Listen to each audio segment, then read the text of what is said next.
चित्तेभ्यः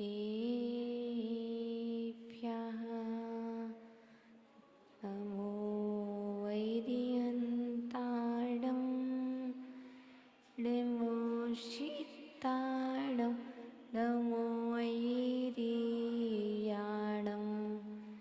नमो वत्सायाणं नमो लोये सव्विसावोडं नात्यद्भुतं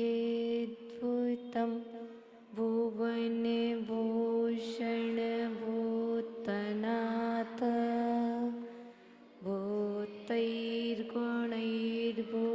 भवन्तमविष्टुवन्तः तुल्या भवन्ति भवतो नैनुते किं वा भूत्याश्रितं यैनात्मे समं करोति भूत्याश्रितं यैनात्मे समं करोति। बोले देवादिदेविकर्मो लायक श्री सुमतिनाथ भगवान की। देवादिदेविक जन पितमिति तंकर आदि ब्रह्म आदिनाथ भगवान की। परम पूजनीय आचार्य भगवान श्री मानतंग स्वामी की। प्रातः स्मरणीय सारस्वत कवि नए चक्रवर्ती मम दीक्षा शिक्षा दाता आचार्य शिक्षक विभव सगर जी मामुनि राज की।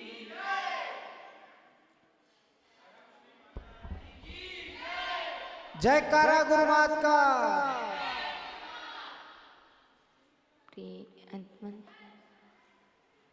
पद्मंबर स्त्रोत का यह 10वां काव्य है, जिसमें स्वान विष निवारक।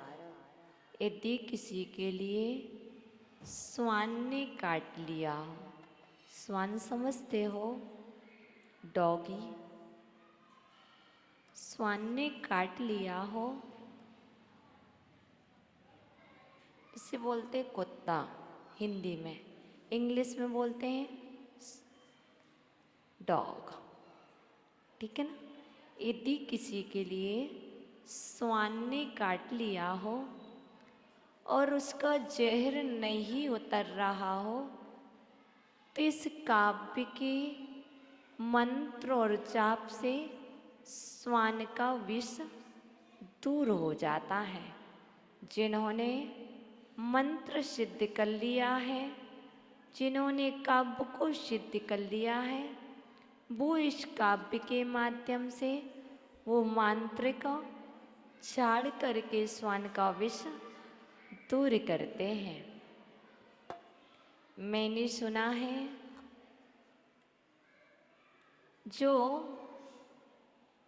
प्रभु की सेवा करते हैं, एक दिन वह प्रभु के समान हो जाते हैं, क्योंकि इस काव्य में बताया गया है तुल्या भवन्ति। स्वामी सेवक को अपने समान बना लेते हैं। मात्र एक जैन दर्शन ही ऐसा दर्शन है जिस दर्शन में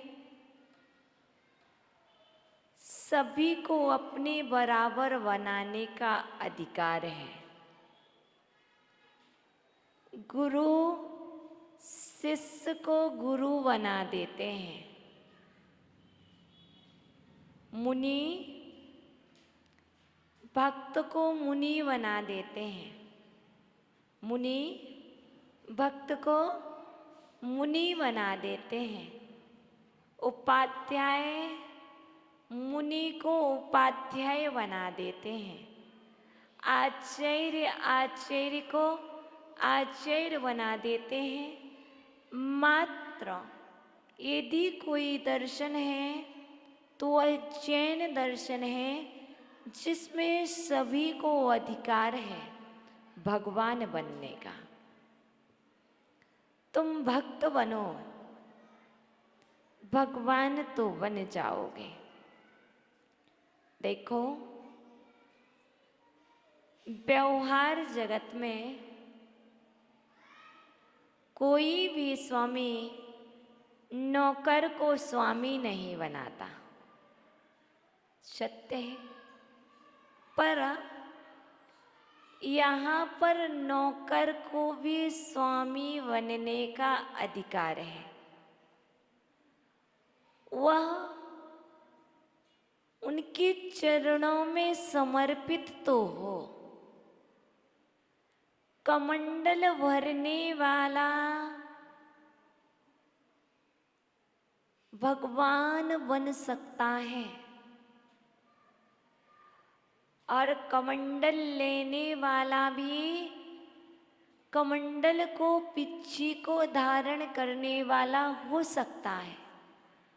इसलिए यहाँ पर भगवान की भक्ति की गई है और उस भक्ति में बतलाया गया है, हे भगवान, जो आपकी सेवा करता है, जो आपका भक्त होता है, वही एक दिन भगवान बन जाता है।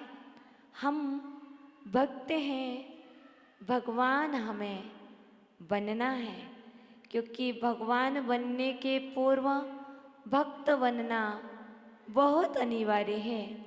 भक्त नहीं बनेंगे तो भगवान भी नहीं बन सकते हैं। भगवान बन तभी पाएंगे जब भक्त बनेंगे। इसलिए जो सेवा है, जो सेवक सेवा कर रहा है, वह एक दिन सेवा के योग्य हो जाएगा।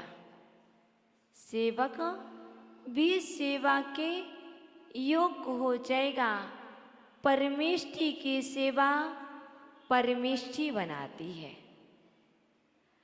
आचार्य की सेवा आचार्य बनाती है और गुरु की सेवा गुरु बनाती है। अरहंत की सेवा अरहंत बनाती है।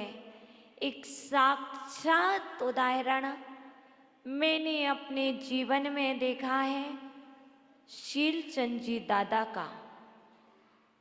बच्चों, बहुत प्यारी सी स्टोरी है। नाम सुना हो या आपने ना सुना हो, शीलचंद जी दादा बीना के हैं।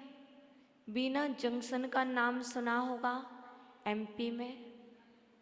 एक छोटा सा बालक, मात्र 14 इयर्स। बच्चों, एक छोटा सा बालक शीलचंद जिसका नाम था।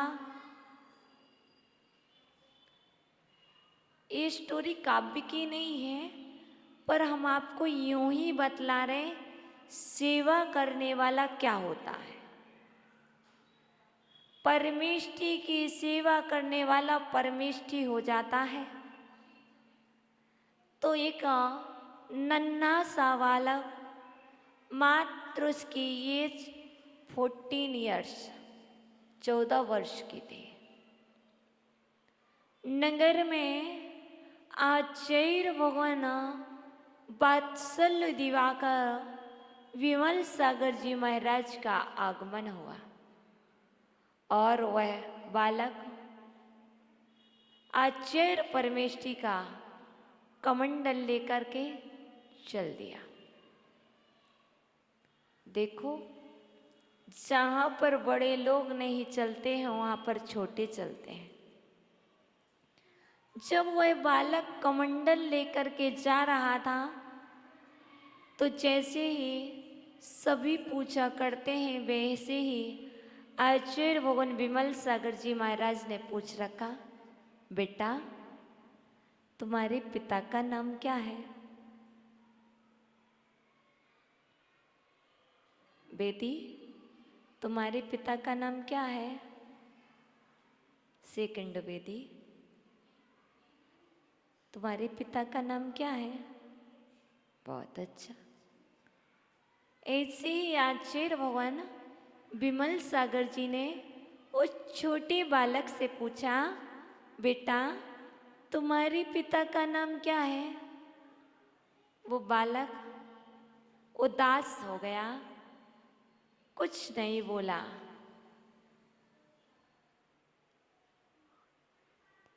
फिर आचार्य भगवान समझ गए, फिर पूछा, अच्छा बेटा तुम्हारी माता का नाम क्या है? अब बेटा क्या बोले? माँ हो तो नाम बताए, और पिता हो तो उनका नाम बताए।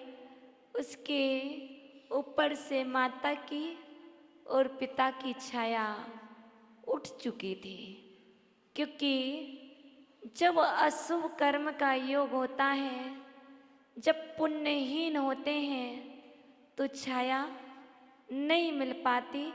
उस बालक ने कहा, भगवान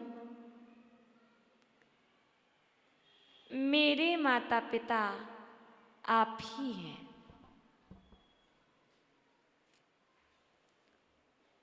कोई बात नहीं। अब जब एक क्वेश्चन आ गया कि माता पिता नहीं है, तो तीसरा क्वेश्चन भी मस्तिष्क में आएगा ही। और आचार्य भगवान तीसरा क्वेश्चन पूछते हैं, बेटा घर में और कौन है?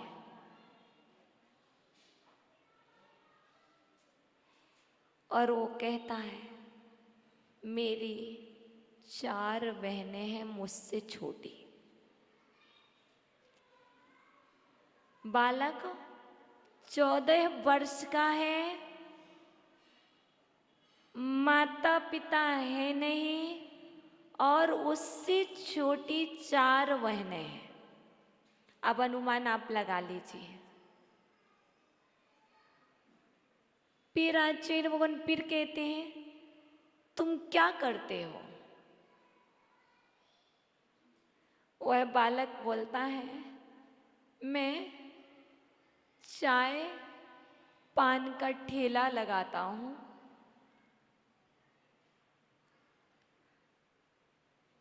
आचार्य भगवान कहते, एक काम करोगे? तुमने कहा ही है कि आप ही मेरे माता पिता, त्वमेव माता च पिता त्वमेव। आप ही मेरे माता हैं, आप ही मेरे पिता हैं, तो मेरी एक बात मानो। अब तो मैं ही तुम्हारे माता पिता हूं ना। तो कहने लगा, जी गुरुदेव आप बताएं। और आचार्य भगवान विमल सागर जी महाराज ने उस छोटे से बालक से कहा, तुम जब भी चाय और पानी का ठेला लेकर के जाओ, उसके पूर्व एक नियम कर लो कि अभिषेक पूजन करके ही कार्य करेंगे। सोचो, जिसको ठेला लगाने के बाद 2 वक्त की रोटी नहीं हो पा रही है, कभी एक टाइम भोजन करके अपने बहनों का पेट पाल रहा है, और उसके लिए आचार्य भगवान क्या कह रहे हैं, तुम एक नियम ले लो कि जब भी कुछ कार्य करने जाएंगे, पूजन अभिषेक करके जाएंगे। और उस छोटे से बालक ने सहर्ष स्वीकार कर लिया कि मेरे माता पिता की आज्ञा है कि तुम पहले पूजन अभिषेक करना, उसके बाद कुछ व्यापार करना। और उस नन्हे से बालक ने यह नियम दृढ़ता से पाला, और वह बालक पालन करते करते इतना महान बना कि बीना नगर का सेठ और जो अपने जीवन में प्रत्येक वर्ष सिद्ध चक्र विधान सम्मेद शिखर जी पर एक वर्ष में 3 बार करता है और प्रत्येक वर्ष 1000 से अधिक लोगों को अपने ओर से सम्मेद शिखर जी ले जाता और प्रत्येक वर्ष पंचकल्याणक कल्पद्रुम महामंडल विधान और विश्व के नमो लोए सभ्य साहुणम कोई भी साधु उनके दर्शन करना, कोई भी साधु नगर में आ जाए उनको आहार देना और जीवन में 23 घंटे मौन रहना। मैंने उनका घर देखा, मैंने उनके घर पर भोजन किए, मात्र 1 घंटे का मौन किस लिए खोला? यदि मेरे घर में कोई त्यागी व्रती आ जाए तो मौन खोलेंगे और यदि नगर में कोई साधु आ जाएंगे तो उनके पास जाएंगे तब मौन खोलेंगे। घर की बहुएं बेटों के लिए मौन नहीं खोलेंगे। बहुत सारी घटनाएं हुई बीच में, बहुत सारी, उन सबसे पार तो मात्र आपको एक नियम, एक संकल्प का फल बतला रहे हैं कि गुरु का आशीर्वाद क्या होता है। जो प्राण जाए पर नियम न जाए। हम और आप मात्र शब्दों में बोलने वाले होते हैं। प्राण जाए परि गुरुवर मेरा प्रण ना जाएगा, महावीर के महामार्ग में दोष न आएगा। हम सिर्फ शब्दों में बोलते हैं और अपने प्रण को छोड़ देते हैं, पर वो बालक, वो महान हस्ती था जिसने प्राण चले जाएं पर मेरा प्रण नहीं जाएगा। और उस 14 वर्ष के बालक ने अपने जीवन में बहुत उतार चढ़ाव देखे। घर में आग लग गई, नमक बेचा, नमक का व्यापार किया, बहुत कुछ किया, लेकिन सब कुछ गुरु आशीर्वाद से अच्छा होता गया। एक दिन चावल चढ़ाए, चावल भी नहीं थे, लेकिन अपने एक वक्त का भोजन कम करके प्रभु की पूजन की। राकेश भैया, भोजन में 2 रोटी कम खा लेंगे, एक टाइम भोजन कर लेंगे, लेकिन भगवान की पूजन अभिषेक नहीं छोड़ेंगे। नगर में साधु आएंगे तो पहले उन्हें आहार देंगे और बाद में जो कुछ बचेगा उससे अपना पेट भरेंगे। ऐसे ही व्यक्ति को अक्षीण रिद्धि की प्राप्ति होती है। आपने अकृत पुण्य की कहानी सुनी होगी? सुनी? नहीं सुनी, कभी सुनाने का योग आएगा। तो ऐसे ही हुआ, शीलचंद नाम के बालक ने मात्र पहले मुट्ठी भर चावल चढ़ाए और मैंने फिर 2011 से उनको देखा। जब भी मुनिराजों के चरणों में आए, साधु संत के चरणों में आए, तो उनका जीवन वो था कि चांदी और सोने के पुष्प चढ़ाना, चांदी और सोने की द्रव्य को समर्पित करके दर्शन करना। ये सब क्या है? गुरु का प्रसाद। ये सब क्या है? श्रद्धा, ये सब विश्वास है, ये है नियम का फल। इसलिए ये मत सोचो कि नियम दिया जा रहा है, ये सोचिए कि जो नियम लिया है उस नियम का पालन, प्राण चले जाएं पर मेरा नियम नहीं जाएगा। और उसमें श्रद्धा में कमी मत लाना। यदि वो बालक कह देता भगवान खाने को तो है नहीं और आप कहते हो पूजन करो, आपको जरा भी दया नहीं आती कि मेरी 4 बहनें हैं। उस बालक ने कुछ भी नहीं कहा, मत, मेरे गुरु की कृपा, मेरे माता पिता की यही आज्ञा है। और उसने पालन किया और अंत में उनके सभी बेटे बड़ी बड़ी पोस्ट पर, सतना में, बड़ी बड़ी जगह, सभी जगह। और अंत में जब उन दादाजी की समाधि 2016 या 17 में हुई, सप्तम प्रतिमाधारी, इतनी अच्छी समाधि हुई कि वो घर में रह कर के मुनिराज से भी अधिक साधना करने वाले। इसलिए एक छोटा सा नियम भी तुम्हें 100 धर्मेंद्र बना सकता है। इसलिए आप नियम लेने से ना डरें। आप जो नियम लिए हैं उन नियम का अच्छे से पालन करें। ये वक्तम्बर स्तोत्र का वह काव्य है जो आपको अपने समान बना लेते हैं। तुल्या भवन्ति।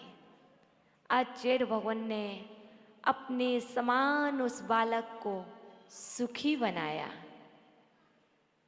यदि वह चाहते तो उस बालक को मुनिराज भी बना सकते, पर उन्होंने क्यों नहीं बनाया? क्योंकि उस बालक के ऊपर 4 बहनों का कर्तव्य था। उस नन्हे से बालक के ऊपर 4 बहनों का कर्तव्य था, वरना आचार्य भगवान उस बालक को भी अपने समान बना लेते। लेकिन आचार्य भगवान ने उस बालक को वह बनाया जो आज आदर्श पुरुष के सामने महान मूर्ति, जो सभी साधुओं के हृदय में वास करता है। वो दादा चले गए, पर आज भारतवर्ष के जितने भी साधु हैं, ऐसे कोई भी साधु नहीं होंगे जो उन दादाजी को नहीं जानते हो। इसलिए आप कुछ करना चाहो तो ऐसा करो कि जीते जी तो सही, मरने के बाद भी महापुरुष आपका नाम लें।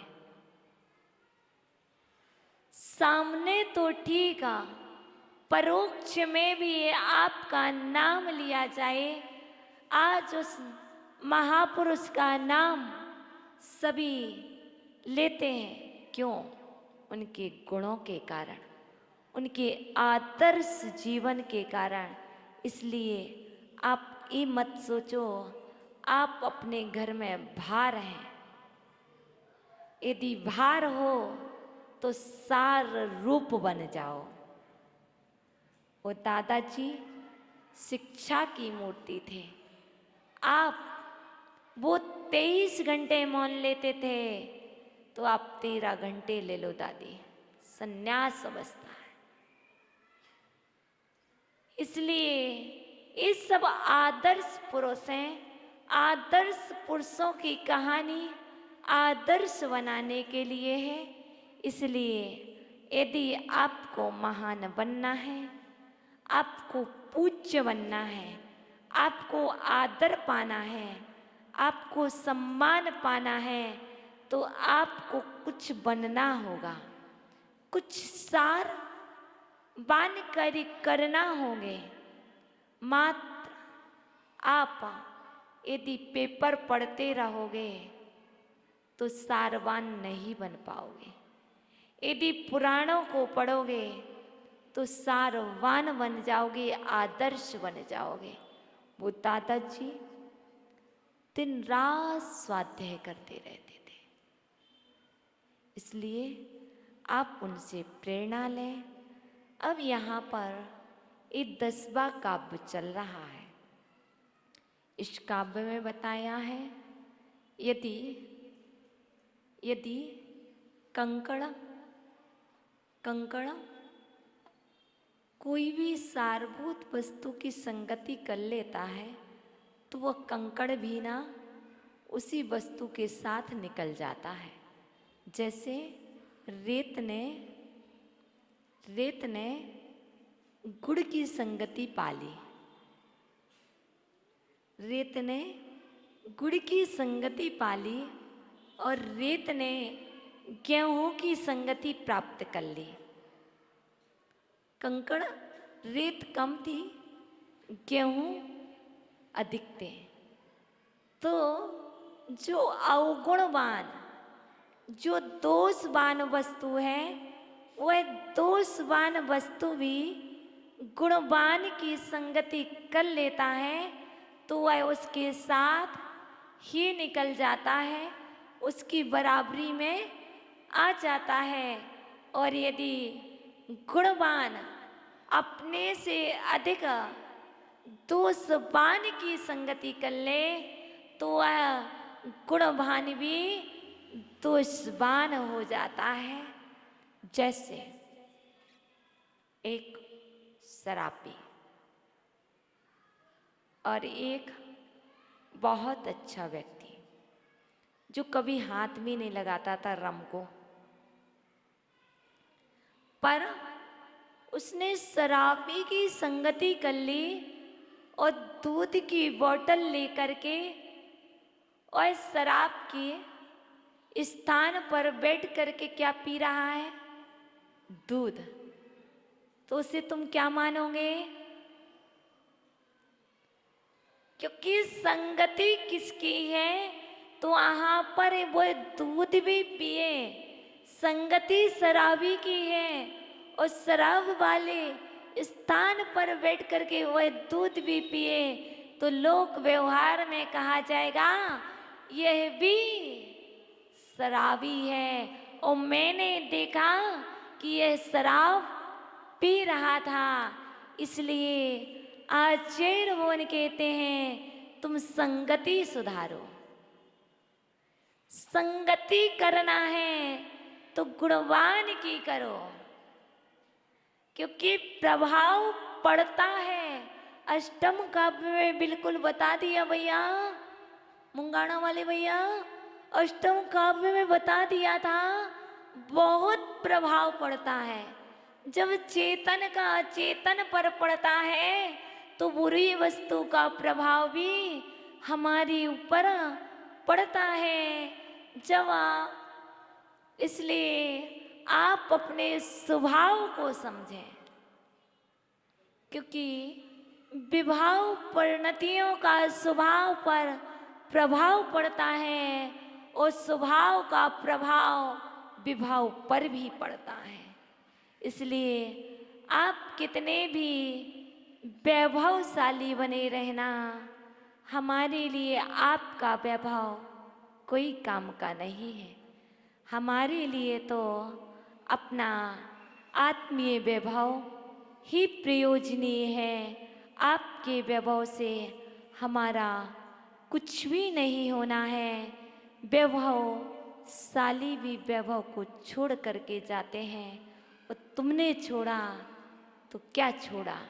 इसलिए आओ आओ, भटको मत। यदि भटक जाओगे तो नियम से अटके रहोगे। जो जो भटके हैं वह संसार में अटके हैं। हम सब वो भटके हुए जीव हैं जो सम्यक्त से भटके थे, इसलिए आज संसार में अटके हैं। ऐसे ही बनारस नगरी का सेठ श्री दत्त, बनारस का सेठ श्री दत्त भटक गया था तो अटक गया। किससे भटका? किससे भटका? चाहे लोभ में भटका हो,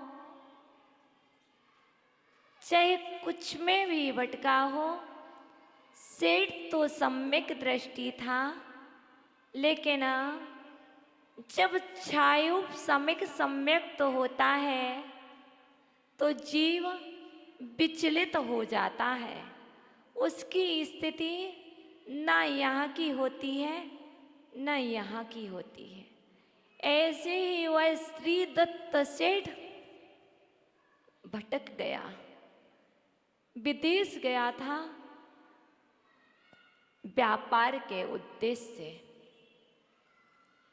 और जाते वक्त एक जिन मंदिर मिला था। अभी हमने जिन दर्शन की और जिन पूजन की महिमा आपको ज्ञात कराई। इसी काव्य से रिलेटिव स्टोरी इसलिए सुनाई थी कि वर्तमान में भी ऐसा होता है। अब एक घटना बहुत प्राचीन है। जब मानतुंग स्वामी भक्तांबर जी स्तोत्र लिख गए थे, उसके बाद की ये घटना है। तो श्रीदत्त सेठ व्यापार के उद्देश्य से बाहर गया और नगर में जाते हुए व्यापार के समय एक जिन मंदिर मिला। लेकिन सेठ व्यापार के लिए गया था, जिन मंदिर मिला था, लेकिन जिन मंदिर में नहीं गया। क्यों? बाहर ही एक जटाधारी एक बाबा एक पात्र में तुंबड़ी का रस देता था। एक ढोंगी बाबा आवाज लगा रहा था, आओ तुंबड़ी का रस लो, जो जिस पात्र में लेगा वह पात्र सोने का हो जाएगा। बच्चों, जिस पात्र में कड़वी तुमड़ी का तुम रस लोगे वह पात्र सोने का हो जाएगा। बाहर कोई आवाज दे रहा है कि आओ बच्चों, एक पात्र लाओ। आओ बच्चों, एक पात्र लाओ और इस रस को लो, आपका पात्र सोने का हो जाएगा। ऐसे ही श्री दत्त सेठ ने बाहर की आवाज सुनी, जैसे इस बच्चे ने सुनी, और मुड़कर के देखा। जब मुड़कर के देखा तो यहाँ पर जो जिन मंदिर था वह छूट गया। बराबर जैसे ही हमने वहाँ की आवाज सुनी तो तब तक हमारे कदम बढ़े वहाँ, तो मंदिर छूट गया। और मेरा नियम था कि जब भी जिनेंद्र भगवान का मंदिर मिले तो मैं भगवान को नमस्कार करूँगा, पर उसने ऐसा नहीं किया।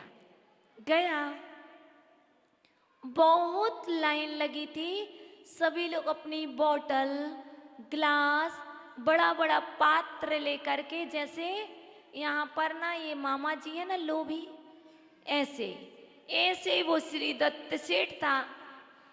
जैसे मान लो कि मामा को लोभ है, ऐसे श्री दत्त सेठ भी क्या सभी के साथ लाइन में लग गए। क्या लेकर के? हमारे पास तो बोतल है, हम बोतल ही लगाएंगे तो हमारी बोतल कैसी होगी? सोने की हो जाएगी। तो वो लाइन में लगा रहा। अब इतने सारे लोगों को रस देना है, रस इतना ही है। पहले जैनी आई, फिर बेदी आई, फिर दूसरी बेदी आई, फिर दूसरी बेटी आई, ऐसे सभी लाइन लगी थी। और वो ढोंगी बाबा वो तुमड़ी का रस पात्र में दे रहा था। तो वो पात्र क्या हो रहा था? सोने का हो रहा था। और जब तक उस श्रीदत्त सेठ का नंबर आया तब तक सारा रस समाप्त हो गया। अब बाबा क्या कहता है? चिंता मत करो, तुम चिंता मत करो, तुम चलो मेरे साथ। क्या करो बच्चों? तुम मेरे साथ चलो, तुम्हें बहुत सारा रस दिलाते हैं। और वो श्री दत्त सेठ लोभ के कारण ढोंगी बाबा के साथ चल दिया और वो बाबा जंगल में ले गया। जंगल में ले जाने के बाद उस बाबा ने एक कुएं में, जिस कुएं से वो रस निकालता था, उस कुएं के पास ले गया। वो चमत्कारी कुआं था। और उस श्री दत्त सेठ को एक लकड़ी पर बिठाला, रस्सी से बांधा, उसको बर्तन दिया, तुम इस कुएं में उतरो और रस लाओ। क्योंकि ढोंगी बाबा अकेला रस निकाल पाएगा क्या? नहीं, तो कोई तो चाहिए था। तो श्री दत्त सेठ को ले गया और पाटी पर बिठाल करके पाटी में रस्सी बांधी, कुएं में श्री दत्त सेठ को उतारा। और श्री दत्त सेठ जैसे ही पात्र भरे और बाबा श्री दत्त सेठ को ऊपर ले आए, वापस ले लेता रस, फिर दूसरा करता, दूसरा पात्र। ऐसे ही उस ढोंगी बाबा ने सारे के सारे पात्र भर लिए। लेकिन अंतिम पात्र जब भरने उतारा और ऊपर ला रहा था, तब बाबा के मन में आ गया, इस चमत्कारी कुएं को इसने देख लिया है, अभी सबको बता देगा। उसके अंदर ये विचार आ गया। तो उस ढोंगी बाबा ने रस्सी काट दी और श्री दत्त सेठ अंधे कूप में पड़े रहे। अब क्या होगा? 2-4 दिन हो जाएंगे, 6 दिन हो जाएंगे, इतना ही जी पाओगे। ना तो भोजन है, ना पानी है, और कूप अंधा है। सत्य घटना है बनारस की। कूप अंधा है। अब क्या? अब वो अपनी श्वासों को गिन रहा था और श्वासों को गिनते गिनते बस अब मेरा मरण होने वाला है, मेरा मरण होने वाला। लेकिन जब पहले कभी पुण्य किया था, मुनिराज को आहार दान दिया था और मुनिराज ने नियम दिया था कि मंदिर जाना, भक्तम्बर का पाठ करना, इन नियम दिया था। लेकिन मृत्यु के समय, संकट के समय उसे मुनिराज के वचन याद आए। क्योंकि जब सुख होता है तब हमें गुरुजन याद नहीं आते, जब दुख आता है तो हमें प्रभु याद आते हैं और गुरु याद आते हैं। अब वह जीवन को अंत समझ करके श्रद्धा के साथ याद कर रहा था, क्यों ना गुरुदेव के द्वारा दिया गया मंत्र काव्य स्मरण कर लिया जाए। अब तो मेरे जीवन का अंतिम समय आ गया है। और वह श्री दत्त सेठ उसी कूप में स्मरण कर रहे थे। बोलने की सामर्थ्य नहीं थी कि उच्चारण करें, स्मरण कर रहे थे। और स्मरण करते करते छम छम छम ऐसे करके पायल की आवाज आई। छम छम करके पायल की आवाज आई। जब कभी रात में और अंधेरे में पायल की आवाज आती तो आप कहते कौन है, कहीं चुड़ैल तो नहीं है, कहते ना। हाँ, तुम यही कहोगे। पर वह श्री दत्त सेठ आंखें खोलता है, क्योंकि अंधेरा था तो आंखें बंद खोल करके क्या करे, तो बंद किए होता। जब छमछम की आवाज आती है तो आप भी क्या करते, अपनी आंखें यूं घुमाते हो, देखते हो। ऐसे ही सेठ ने आंखें खोली और देखा एकदम से प्रकाश सा कहाँ हो रहा है। और जब अच्छे से उसने आंखें खोली तो एक दिव्य आभा बिखेरती हुई एक स्त्री वहां पर खड़ी थी। और सेठ कुछ बोले उसके पहले ही देवी बोल पड़ती है, मैं भक्ताम्बर स्तोत्र के 10वें काव्य की अधिष्ठाता देवी हूँ, मेरा नाम रोहिणी है। आखिर आप इस अंधकूप में कैसे आए, इसका कारण क्या है? तो वो सेठ कहता है, देवी मैं सम्यक से भटक गया था, लोभ में अटक गया था, इसलिए मैं संदेह कूप में आया हूं। देवी कहती है, आप एक संकल्प करो, आप एक संकल्प करो, यहाँ से यदि मैं निकालूं तो तुम घर पहुंचोगे तो जन जन के लिए भक्ताम्बर स्तोत्र का 10वां काव्य रिद्धि और मंत्र बताना कि मैं अंधे कूप में गिर गया था, मैं लोभ से भटका था तो अंधे कूप में आया। तुम भक्ताम्बर स्तोत्र की प्रभावना करना, तुम जन जन को 10वां काव्य बताना, तो मैं तुम्हारी मदद करती हूँ। और वह सेठ संकल्प करता है और देवी उस श्री दत्त सेठ को कूप से बाहर निकालती है और अपार धन उसके हाथ में देती है और कहती है जाओ। और सेठ घर जाता है और घर जा कर के सभी को बताता है, मैं विदेश बाहर गया था व्यापार करने और मैं लोभ में पड़ गया था, तो मैं जिन मंदिर नहीं गया था तो मैं कूप में गिरा और कूप में मैंने 10वें काव्य का स्मरण किया। तो और देवी ने कहा था, जिन गुरु ने तुम्हें यह भक्ताम्बर स्तोत्र का 10वां काव्य सिखाया है, तुम उन गुरु को कभी नहीं भूलना। देवी ने क्या कहा, जिन गुरु ने तुम्हें ये 10वां काव्य बताया है उन गुरु को कभी नहीं भूलना, और जिस काव्य से तुम्हारी रक्षा हुई है उस काव्य को सभी को बताना। और वह घर आकर के सभी को बताने लगा, मैंने आहार दान दिया था तो आहार दान के बदले में मुनिराज ने मुझे 10वां काव्य बताया था, और उस 10वें काव्य के प्रभाव से आज मेरे प्राणों की रक्षा हुई है।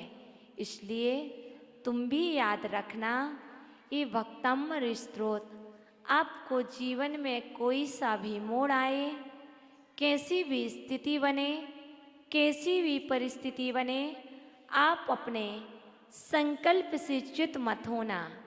प्राण जा रहे हैं तो चले जाएं, पर मेरा संकल्प नहीं जाएगा, क्योंकि नियम प्राण नहीं लेता है, संकल्प प्राण नहीं लेता है, संकल्प तो प्राण देता है, संकल्प तो पार करता है। इसलिए और वह सम्यक दृष्टि सेठ वापस से सम्यक्त में स्थिर हुआ और उसने जन जन के लिए भक्तमर स्तोत्र की महिमा बतलाई। यदि उसने नहीं बतलाई होती तो शायद आज हम सबको भी इतनी श्रद्धा नहीं होती। आज पूरे विश्व में, पूरे भारतवर्ष में, यहाँ तक कि विदेशों में भी भक्तमर स्तोत्र की महिमा गाई जाती है। इसलिए इस भक्तमर स्तोत्र के माध्यम से लाखों जीवों के कार्य हुए हैं, करोड़ों जीवों ने अपना कल्याण किया है और कर रहे हैं। आप भी श्रद्धा रखना, मात्र शब्दों में नहीं जाना, उसके भावों पर भी जाना और अपने प्रण को दृढ़ रखना, क्योंकि प्रण टूटा तो समझ के चलिए कि जीवन छूट जाएगा। इसलिए प्रण ना छूट जाए, जीवन छूट जाए कोई बात नहीं, पर प्रण नहीं छूटना चाहिए। कोई सा भी नियम ले लो, कोई सा भी नियम लिया हो या ले रहे होगे, उस नियम का दृढ़ता से पालन करना। एक व्यक्ति ने कौवे का मांस का त्याग किया था, कौवे के मांस का त्याग किया था। एक शराबी शराब का त्याग नहीं कर पाता था। उसने कहा था, यहाँ से लेकर जहाँ पर ये कैमरा लगा है ना, इसके बीच में हम शराब नहीं पिएंगे, वहाँ से यहाँ वापस आएंगे तब पिएंगे। तो वह भी स्वर्ग गया। नियम का पालन जो जितनी दृढ़ता से करता है, वह नियम उसको पालता है। तुम भी अपने जीवन में छोटा सा नियम लेना, पर वह नियम ऐसा लेना कभी ना टूटे। और नियम परीक्षा तो लेगा, पर उस परीक्षा में पास अवश्य होना, क्योंकि जब हम नियम लेते हैं तो परीक्षाएं अवश्य होती हैं।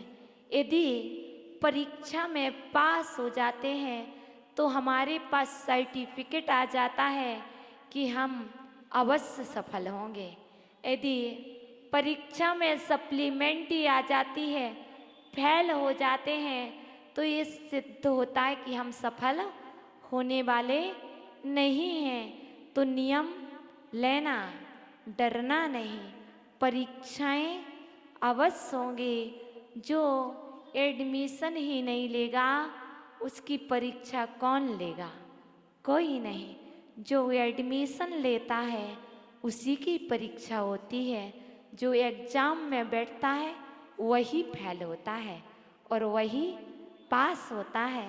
तो हम 10वीं काव्य में एडमिशन ले रहे हैं, तो आप ही फेल होंगे और आप ही पास होंगे कि यह काव्य किस काम आता है, इसमें किसकी महिमा बतलाई गई है। जब एग्जाम होगा तो हम पूछ लेंगे कि इसमें किसकी महिमा बतलाई गई है, इसमें कौन से सेठ की स्टोरी आई है, इसमें कौन सी देवी है, इसमें कौन सा मंत्र है और इसके मंत्र के प्रभाव से क्या होता है, ये सब हम आपसे पूछ लेंगे। तो चलिए, नात्यद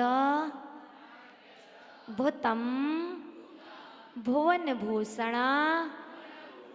भूतनाथ भूतैर गुणैर भुवि भवन्त मविष्टुवन्तः तुल्याभवन्ति भवतो ननु तेन किं वा भूत्याश्रितं यह नात्मसमं करोति नात्यद्भुतं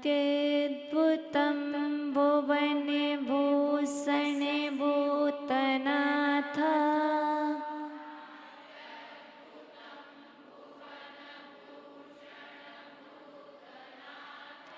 नात्यद्भुतं भुवने भूषणे भूतनाथ।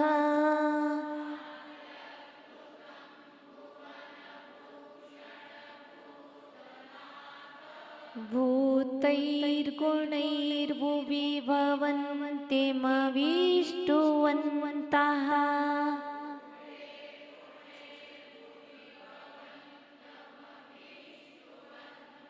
तुल्या भवन्ति भवतो ननु तेने किं वा।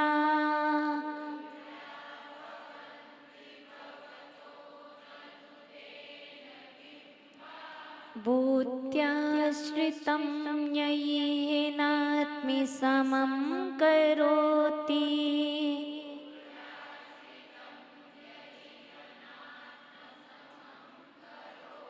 उच्चारण करेंगे सभी।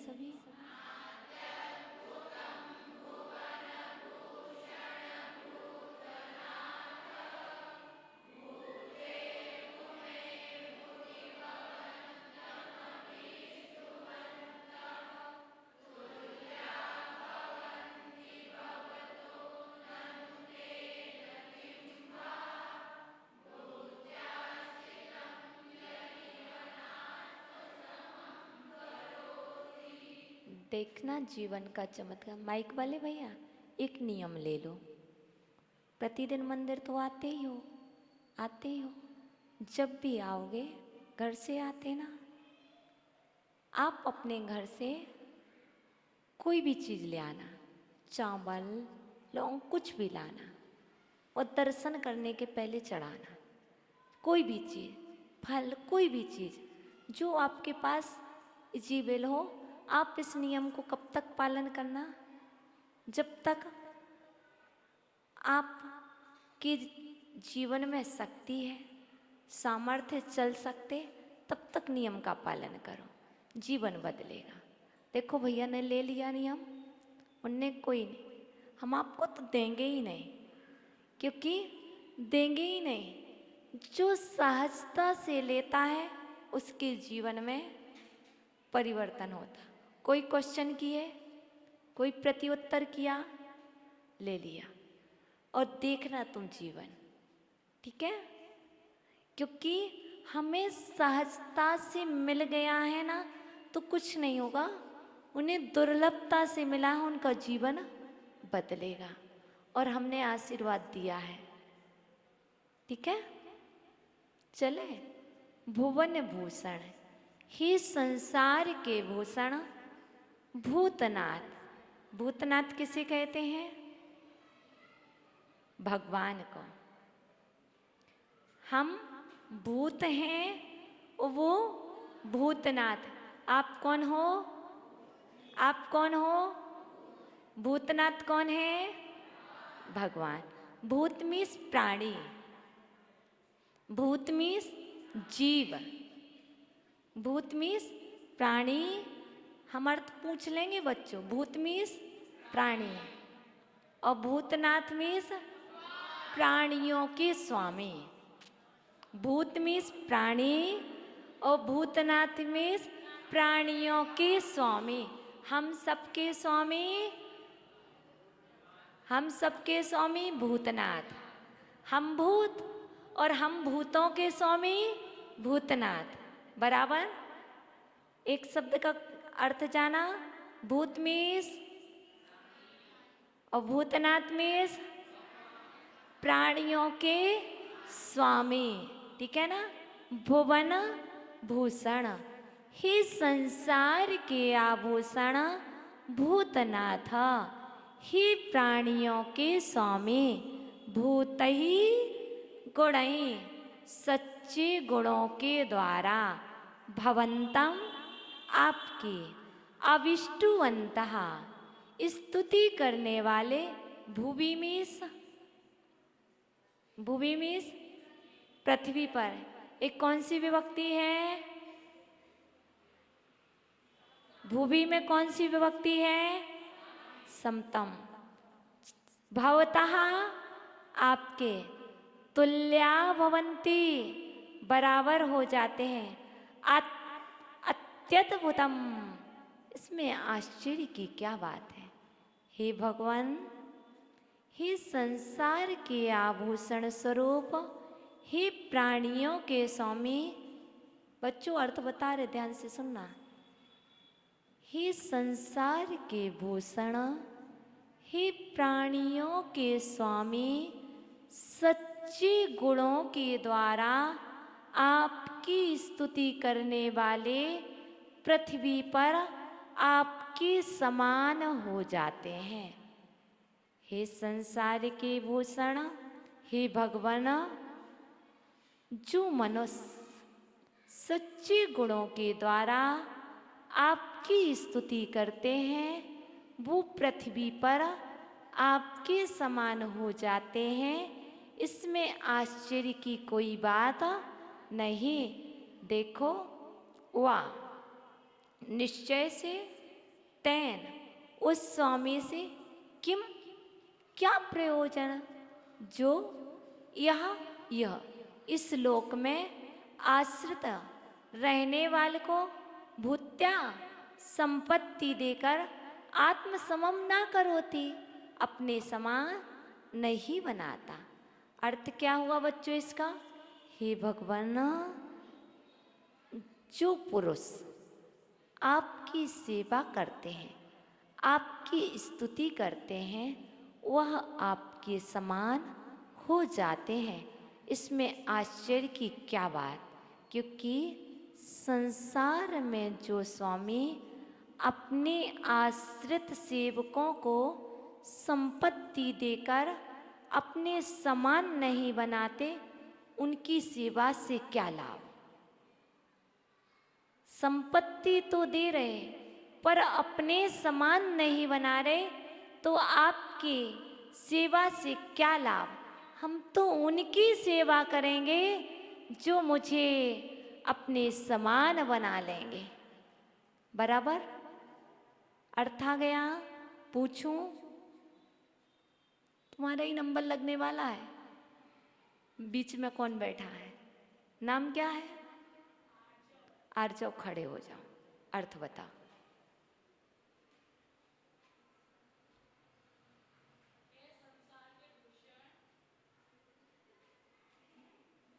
हे संसार के आभूषण स्वरूप भगवान,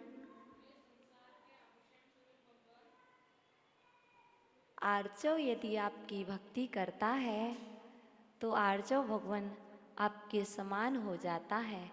यदि आर्जव दूसरे की भक्ति करे, वो अपने समान ना बनाए, तो आर्जव भक्ति क्यों करे? ठीक है ना आर्जव? इसलिए बहुत अच्छा। तो यहाँ पर यह स्वान विष निवारक, स्वान विष निवारक यह रिद्धि मंत्र काव्य है। इसमें रिद्धि है नमो स्वयं बुद्धाड़म, नमो स्वयं बुद्धाड़म, ओम ह्रीम अरहम, नमो स्वयं बुद्धाड़म, ज्रोम ज्रोम नमः स्वाहा। आज का मंत्र सिर्फ उच्चारण करा रहे, बाद में लिख लेना पुस्तक से। ओम राम ह्रीम ओम राम ह्रीम ह्रौ ह्रूम श्राम श्रीम श्रूम श्रा सिद्ध बुद्ध कृतार्थो कृतार्थो भव भव वसड़ा संपूर्ण स्वाहा। इसका मंत्र थोड़ा बड़ा है, इसलिए आज समय हो गया। आप इसमें से लिख लेना। और इसमें वस्त्र हैं, कौन से वस्त्र काव्य की आराधना को पहनना पड़ते? येलो कलर के, येलो रंग की माला, पीले रंग के वस्त्र, पीला आसन, पीली माला। यह इस काव्य का अर्थ है, यह इस काव्य का भावार्थ है। ओम नमः बोधि समाधि परिणाम शुद्धि स्वात्मोपलब्धि शिव सौख्य सिद्धि चिंतामणिम चिंतित वस्तु दाने तम वंदमानस्तु ममास्तु दे दे। सभी लोग 9 बार नमोकार मंत्र पढ़ेंगे।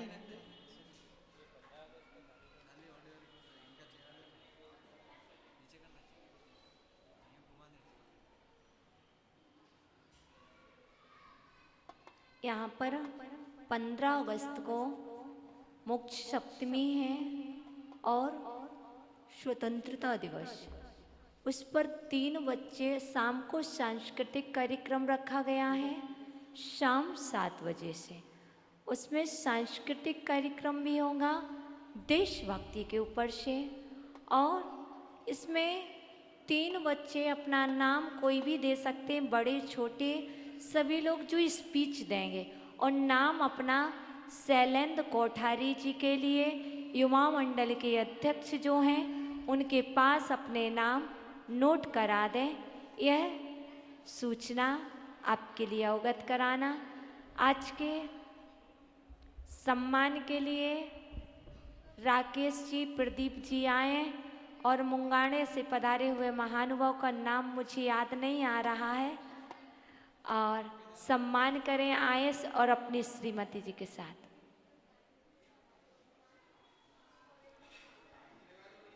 आरती आरती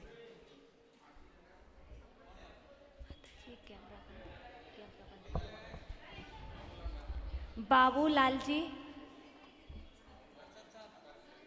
कोठारी, बाबूलाल जी पंचौरी और श्रीमती जी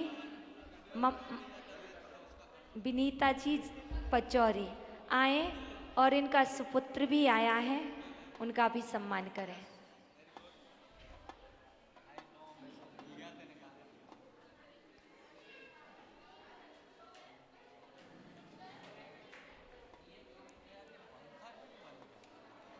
भैया क्लास हो गई।